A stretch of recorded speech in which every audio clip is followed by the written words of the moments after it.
Hello guys, welcome to my add cook channel. আজকে আমরা নিয়ে চলে এসেছি আমের চাটনি, মানে কাঁচা আমের চাটনি কিভাবে বানিয়ে ফেলবো। গরমকালে কাঁচা আমের চাটনি ছাড়া কিন্তু ভাত খাওয়া খুবই অসম্ভব।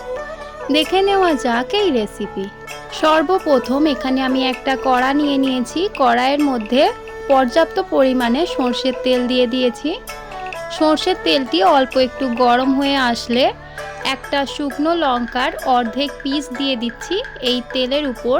এবার তেলটি কিন্তু গরম হয়ে আসছে আস্তে আস্তে। দেখুন, এই পর্যায়ে আমাদের দিয়ে দিতে হবে 1 চা চামচ 5 ফোড়ন। 5 ফোড়নটি দিয়ে এবার ভালোভাবে আমরা নাড়াচাড়া করে আমরা ফোড়ন দিয়ে নেব এই তেলের মধ্যে। এবার কিন্তু ভাজতে ভাজতে যখন আমাদের ফোড়নটা হয়ে আসবে তখন কিন্তু একটা ভালো গন্ধ ছেড়ে দেবে 5 ফোড়নের। এই পর্যায়ে আমাদের আমগুলো দিয়ে দিতে হবে এই তেলের মধ্যে। আমগুলো আমি এরকম সাইজের কেটেছি, এবং আমের যদি আঁটি থাকে তাহলে আঁটি সহ আচার বানিয়ে নিতে পারে। এবার আমরা অল্প একটু নাড়াচাড়া করে 5 ফোড়নের সঙ্গে আমটাকে মিক্স করে দেব। প্রায় 3 থেকে 4 মিনিট আমাদের এই কাজটা করতে হবে। অল্প একটু নাড়াচাড়া করা হয়ে গেলে 1 চিমটি নুন দিয়ে দিতে হবে স্বাদটাকে ব্যালেন্স করার জন্য। নুন দিয়ে এবার ভালোভাবে নাড়াচাড়া করে আমরা মিক্স করে নেব আবারও।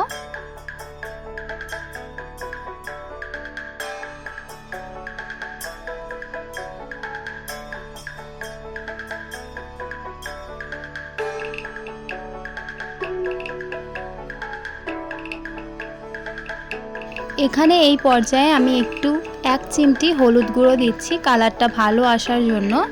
এবার নাড়াচাড়া করে অল্প একটু 2 থেকে 3 মিনিট নাড়াচাড়া করব। এই পর্যায়ে এসে যখন আমটা অল্প একটু সিদ্ধ হয়ে যাবে তখন আমরা আম অনুযায়ী চিনি দিয়ে দেব।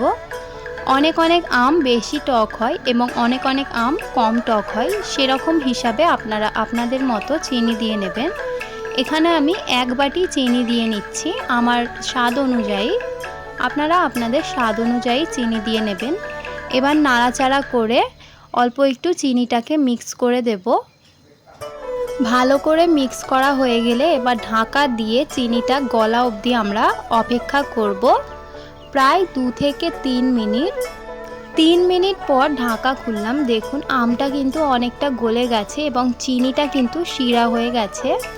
এবার আমাদের অল্প একটু নাড়াচাড়া করে দিতে হবে যাতে নিচেটা পুড়ে না ধরে। চিনির শিরাটা কিন্তু এখানে গাঢ় হয়ে গেছে, এর জন্য আমি এখানে 1 পেয়ালা দিয়ে দিলাম নর্মাল ওয়াটার দিয়ে এবার ভালোভাবে নাড়াচাড়া করে নেব, মিক্স করব। মিক্স করা হয়ে গেলে এবার আমরা ঢাকা দিয়ে যতক্ষণ না পর্যন্ত শিরাটা এখানে গাঢ় হয়ে আসছে আমের সঙ্গে ততক্ষণ আমরা এটা ফুটিয়ে নেব প্রায় 5 থেকে 10 মিনিট। এখানে আমি 10 মিনিট পর ঢাকা খুললাম এবং দেখুন আমার কিন্তু আমের চাটনিটা খুবই গাঢ় হয়ে গেছে। এবার অল্প একটু 1 থেকে 2 মিনিট ফুটিয়ে নেব যাতে আমাদের চাটনিটা আরও একটু গাঢ় হয়। এবং চিনি যদি আপনাদের মনে হয় কম হয়েছে, এখন এটা কিন্তু চেখে নিয়ে অল্প একটু চিনি এখানে মিক্স করতে পারেন। এখানে আমার আমের চাটনি কিন্তু পুরোপুরি রেডি হয়ে গেছে। যদি আপনাদের এই ভিডিওটা ভালো লেগে থাকে তাহলে অবশ্যই লাইক, শেয়ার অ্যান্ড সাবস্ক্রাইব করে দেবেন। যদি আপনি আমার চ্যানেলে নতুন হয়ে থাকেন তাহলে চ্যানেলটিকে সাবস্ক্রাইব করে পাশে থাকবেন। দেখা হবে নেক্সট ভিডিওতে। আজকের এই ভিডিওটা দেখার জন্য অনেক ধন্যবাদ।